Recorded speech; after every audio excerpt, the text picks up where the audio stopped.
Welcome students to part 3 in our Interior Lighting Design 101 series. We'll be diving deep into the technical aspects of interior lighting design. We'll discover the color qualities of lamps, the different types of lighting systems, and the role of luminance in the design of a lighting installation. You'll also learn how to design energy efficient lighting installations and extend the life of a lighting installation, making them more sustainable and cost-effective. By the end of part 3, you'll have a thorough understanding of how the color qualities of lamps can affect the appearance of illuminated objects, how to design effective lighting systems, and how proper maintenance procedures help to save costs, energy, and extend the lifespan of the lighting system. So let's get started on this illuminating journey together. Alrighty, in this lesson, you'll learn how to evaluate the color qualities of lamps from warm to cool and everything in between. We'll explore the impact of good color rendering on how we see and perform visual tasks. And you'll discover the power of using lighting to enhance different building interiors, from fancy museums to cozy healthcare facilities. By the end of this lesson, you'll be able to identify the specific color rendering needs of any space and develop lighting solutions that will make everyone say, wow. So what do we mean by color qualities? Well, it's like when you go to a paint shop to pick out the perfect shade for your room. You want to choose a color that not only looks good, but also shows the true colors of your furniture and decor. Similarly, a good lamp should not only provide right color temperature, but also showcase the true colors of the objects it illuminates. The color qualities of lamps are characterized by two aspects. Number one, color appearance, and secondly, color rendering properties. The color appearance of a lamp determines the mood it creates in a room. Just like how a warm hug from your favorite person can make you feel cozy and comfortable, a lamp with a warm color temperature can make a space feel inviting and comfortable. On the other hand, a cool temperature can make a room feel refreshing and energizing, like a dip in a cool swimming pool on a hot day.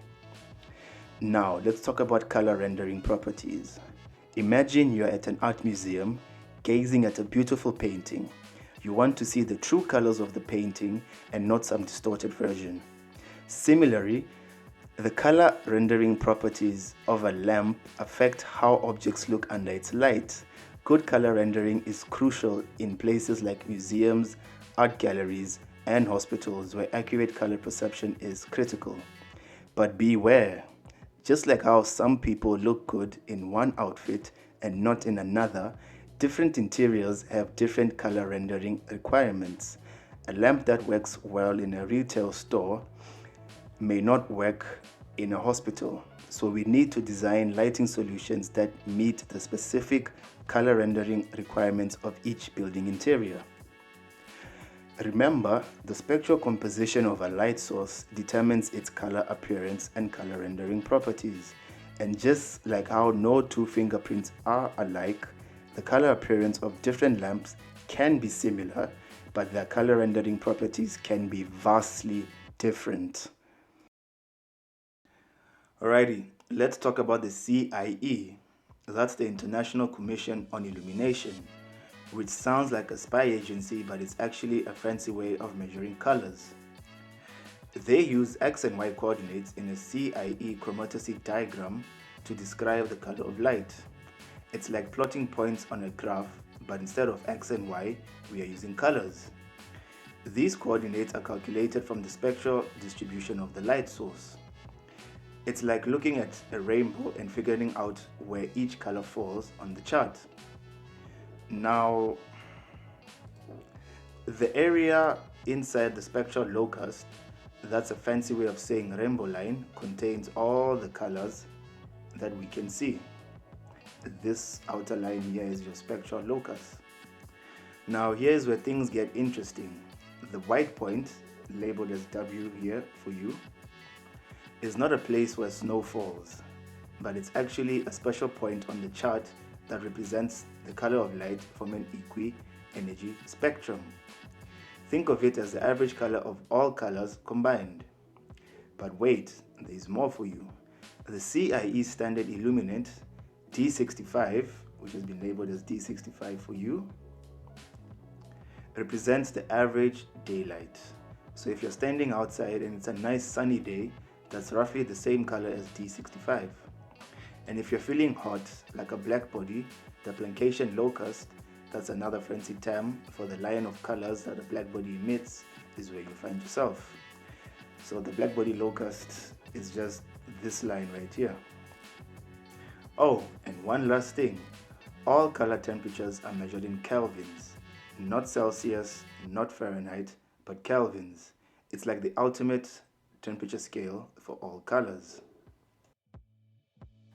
Now, the chromatography of a full radiator, also known as a black body radiator, is determined by its color temperature and its position on the plancation locus. Some sources that are not full radiators but have similar chromatices are referred to as having the nearest or correlated color temperature. Lighting professionals can use diagrams with isotemperature lines to accurately determine the correlated color temperature and ensure the desired chromatography requirements are met.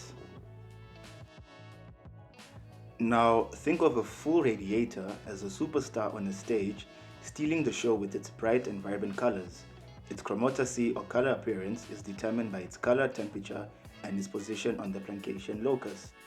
But what about the not-so-famous sources whose colors are close to the superstars? We call them the nearest or correlated color temperature. As lighting professionals, we can make use of correlated temperature tables to help us determine the correlated color temperature of these sources. Just like a music producer who can pick out the perfect song for a scene in a movie, we can accurately specify the color temperature of light sources and ensure that our lighting design meets the desired chromatography requirements. Right, let's talk about the color rendering index, or CRI. It's a two-part story. First, we have the lamp color rendering. This refers to the ability of a light source to reveal the true colors of objects. But that's not all. The second part of the story is about the color rendering of objects themselves. When lit by a light source, how do they appear to the human eye? With the CRI, we are able to evaluate both elements and design lighting schemes that bring out the best in our surroundings. Okay, now let's look at lamp color rendering groups. Now, when it comes to selecting the perfect lamp for your interior lighting design, color rendering index should be one of your main concerns. It is like choosing the right pair of glasses to see the world in its true colors. The CRI is a measurement of how well a light source renders colors compared to a reference light source. A higher value, which ranges from 0 to 100, means a better color rendering ability.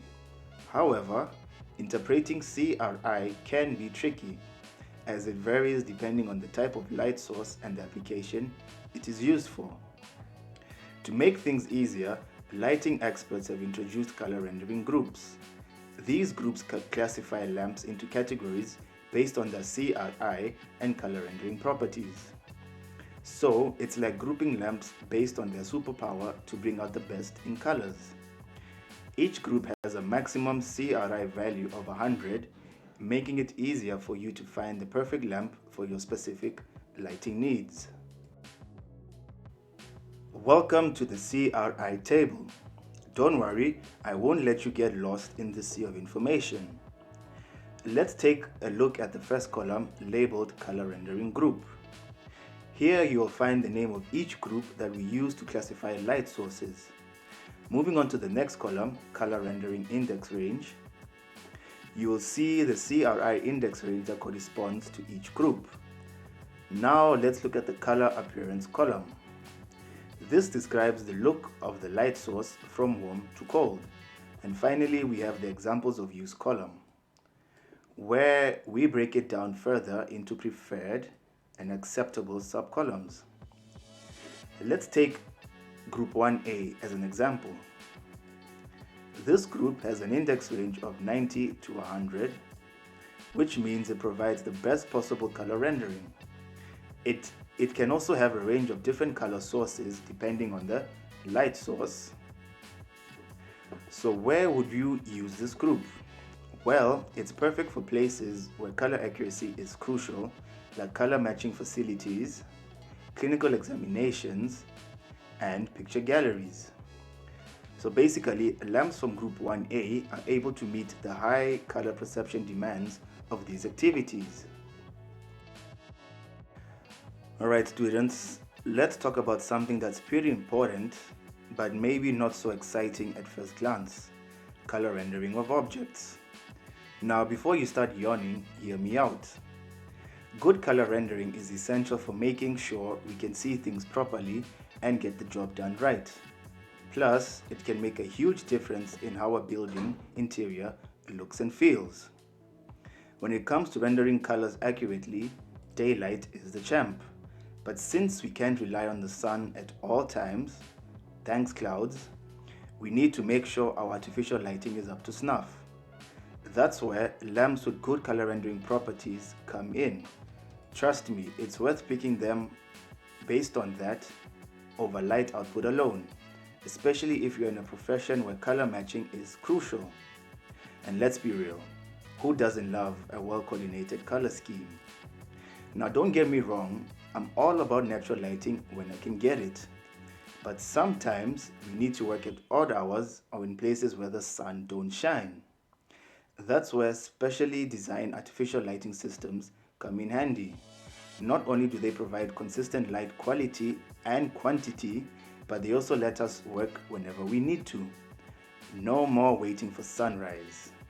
And speaking of lights, let's talk about illuminance.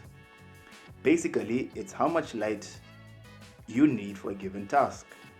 And for anything critical, you're going to want to crank that baby up to at least 1,000 lux on average. Trust me, your eyes will thank you. Of course, there are always exceptions to the rule. Some jobs actually benefit from a bit of color distortion, like the lighting on coal picking belts in collieries. Hey, sometimes you gotta exaggerate the contrast to see what you're working with, right?